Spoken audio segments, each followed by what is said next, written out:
Awalnya mereka berpuasa, tapi di tengah jalan mereka down, turun, mereka tak sanggup lagi puasa. Sehingga puasa mereka batal di tengah jalan. Belum beduk berbunyi, jam 1 mereka sudah berbuka. Jam 3 mereka sudah batal puasanya. Tidak sanggup lagi.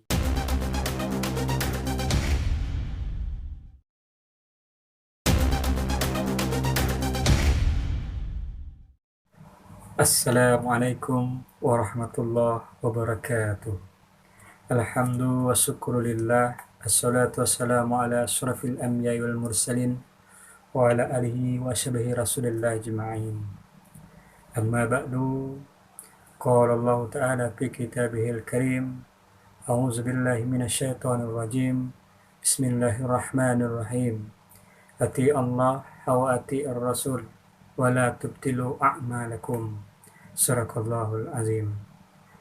Hadirin yang berbahagia, para pemirsa yang budiman, kembali lagi bersama saya Faisal Abda.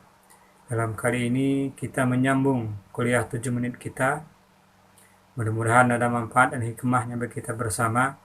Tapi jangan lupa like, comment, subscribe, dan share sebanyak mungkin agar channel ini tetap berkembang dan terus memberikan manfaat kepada khalayak ramai atau khalayak umum. Alhamdulillah, pada kesempatan kali ini kita masih dalam suasana bulan Ramadan. Semoga menjadi amal ibadah yang berkah, tentunya dalam menuai butir-butir hikmah, rahmat dan maghfirah yang Allah turunkan. Menyambung kuliah 7 menit kita yang kemarin, ada 4 golongan yang menyikapi ibadah puasa Ramadan. Sebagaimana yang kita ketahui kemarin, yang pertama adalah orang-orang yang cuek, yang acuh tak acuh, masa bodoh dengan perintah yang Allah berikan, yakni perintah puasa di bulan Ramadan. Sesungguhnya puasa itu adalah untukku, kata Allah, dan aku sendiri yang akan menilainya, kata Allah. Jadi ini adalah sebuah kewajiban yang mesti dan harus dilakukan oleh setiap orang Islam, terutama yang menganut teguh dengan ajaran akidah, ajaran Islam, maka dia wajib berpuasa selama ayyam ma'dudat, dalam hari yang sudah ditentukan. Pemirsa yang berbahagia, kita langsung yang kedua. Adapun orang yang menyikapi ibadah puasa Ramadan itu, yang kelompok yang kedua adalah orang-orang yang menganggap ibadah puasanya itu terlalu berat, terlalu menderita, sehingga saking beratnya, saking menderitanya, mereka berbuka di siang hari. Mereka tidak sampai puasanya, mereka terputus di tengah jalan, memberikan bendera putih, menyerah.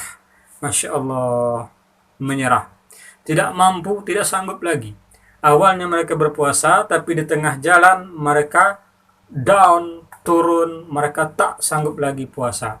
Sehingga puasa mereka batal di tengah jalan. Belum beduk berbunyi, jam 1 mereka sudah berbuka. Jam 3 mereka sudah batal puasanya. Tidak sanggup lagi. Kelompok yang kedua ini sama persis seperti yang dijelaskan dalam Quran surat Muhammad ayat 33, ya ayyuhallazina amanu ati'ullaha wa ati'ar rasul wa la tubtilu a'malakum. Hai orang-orang yang beriman, ati'ullah, taatilah Allah, taatlah pada Rasul, wa la tubtilu a'malakum, janganlah kamu merusak amal-amalmu. Maka ketahuilah bahwa puasa itu adalah amal ibadah yang mesti harus dilaksanakan, harus dikerjakan. Sehingga dalam Al-Quran itu kita tidak dianjurkan untuk merusaknya, maka kita harus menjaganya.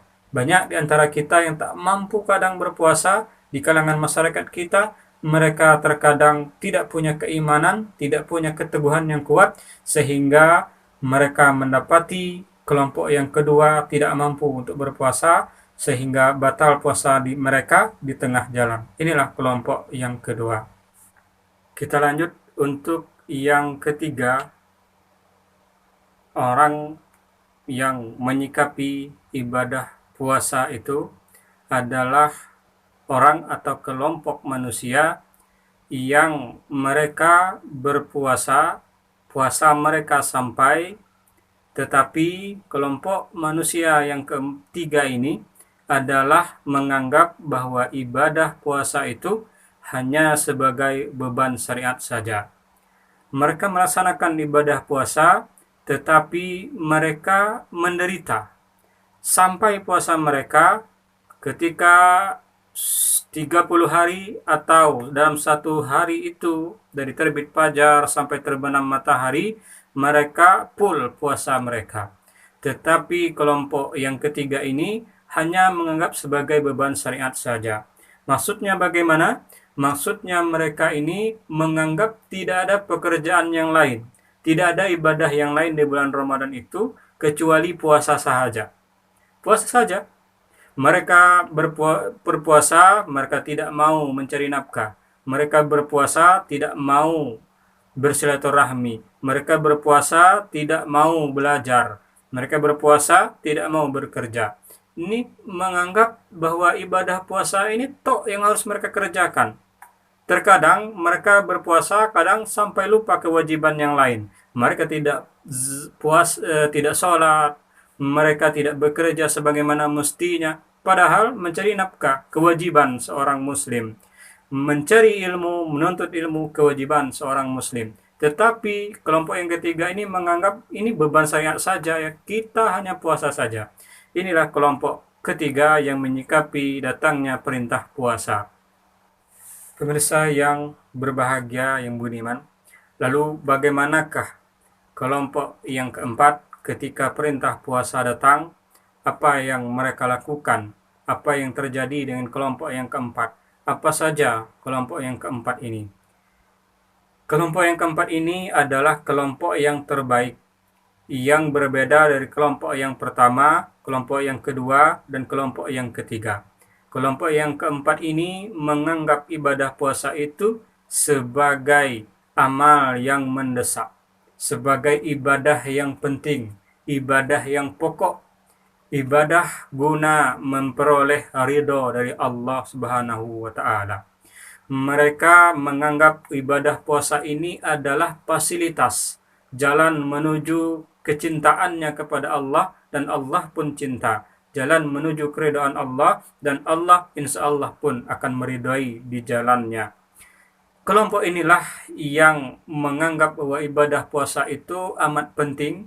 Saking pentingnya mereka mengerjakan ibadah puasanya dengan senyum dan gembira, penuh dengan keceriaan dalam hati dan pikiran mereka, sehingga mereka benar-benar menjaga ibadah puasa mereka dengan semaksimal mungkin. Mereka berpuasa, tapi mereka tetap melaksanakan kewajiban-kewajiban yang lain.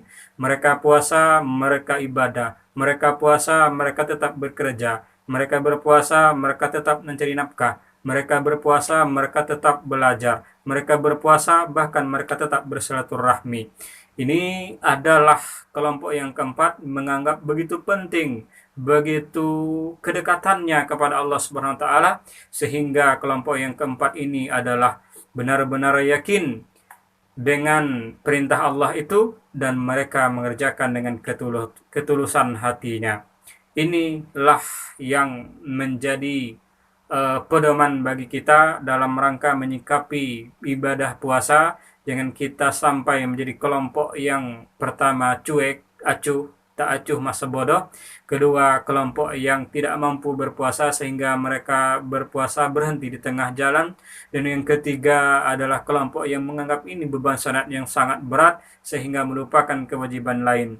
Jadi jadilah kelompok yang keempat yang menganggap ibadah puasa begitu utama, begitu mulia di sisi Allah Subhanahu wa Ta'ala.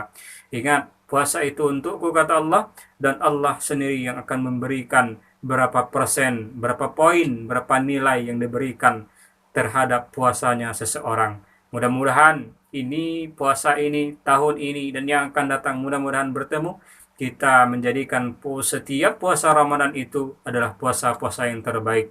Wa may yu'azzim hurumatillah fahuwa khairul lah inda rabbih. Quran surat Al-Hajj ayat 30 katakan, Barang siapa yang mengagung-agungkan apa yang terhormat di sisi Allah, yu'azzim, menghormati apa yang terhormat di sisi Allah, puasa adalah yang terhormat di sisi Allah, maka itu lebih baik bagi dirinya dan Allah Subhanahu wa taala memberikan keridhaan yang utama. Barangkali demikian santapan rohani kita, mudah-mudahan ada manfaatnya bagi kita bersama dalam rangka watawassaw bil haq watawassaw bis sabr. Mudah-mudahan ada hikmah dan manfaatnya bagi kita bersama. Jangan lupa like, comment, subscribe, tanda lonceng, kemudian juga share sebanyak-banyak mungkin agar channel ini tetap terus berkembang.